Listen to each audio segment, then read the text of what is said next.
সালাম আলাইকুম রহমতুল্লাহ বারকাত। জি, ভালো আছেন? আসলে একটা কথা আপনার বলার জন্য আর কি বয়সটা দেওয়া, কিন্তু কথাটা না বললেও ভালো লাগতেছে না আসলে।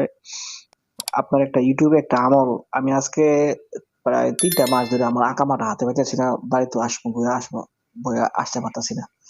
আকামাটা পাই না, কবে সবারটা এসে পড়ে কিন্তু আমারটা আসে না। ৩টা মাস অতিবাহিত হওয়ার পরে হঠাৎ করে আপনার এই আমলটার কথা মনে হইলো যে ইয়া বা তিনি যে একটা আমল দিয়েছিলেন আপনি ৩৩ বার আর ৩০০০ বার, ইউটিউব থেকে আপনার ওই আমলটা আমাকে ডাউনলোড করা যে ছিল আমি আর বলতে পারি না। তো হঠাৎ কেমন যেন মনে হইলো গতকালকে আর কি আমাকে দেখি হ্যাঁ আমলটা কইরা আপনার কয়েকটা আমল আমি করি। তো গতকাল আপনার এই আমলটা আমি বলছেন চোখ বন্ধ করে আগে বলে 11 বার দূর ইব্রাহিম বইরা গতকাল করছি। করার পর ডাইন কায় থেকে অজু করে শুয়েছি।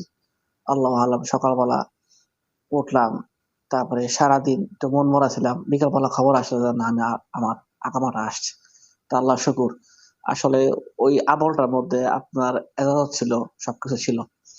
তো আসলে আপনার আমলগুলো যে এই আমলটা যে এত পাওয়ারফুল মানে এত আমি মাত্র ১ দিন করছি। আপনি ৭ দিন বলছেন করতে।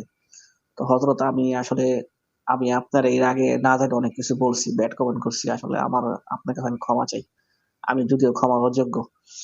তো আমি বাড়িতে আসবো খুব শিগগিরই। ১ সপ্তাহের মধ্যে আমি আসতেছি বাড়িতে। তো হযরত আপনার কাছ থেকে যেই আমলগুলা পাইছি ওগুলা তো কোনো এজাজত তো আপনি আমাকে দেন নাই। এইজন্য আমি ওই ডায়েরিটা ওইভাবে রেখে দিছি। আপনি যদি এজাজত দেন তাহলে আরকি আমলগুলা শুরু করতে পারি।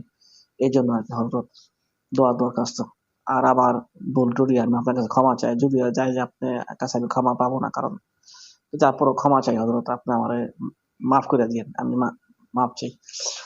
আর আপনার এই আমলটার দ্বারা আমি আজকে এত বড় একটা মানে আমার একটা টেনশন আজকে মুক্ত হইছি। আকামাটা আজকে আমি হাতে আরকি শুনছি আকামাগুলো আসছে। তো হযরত দোয়া করেন আমার জন্য। দোয়া দরখাস্ত।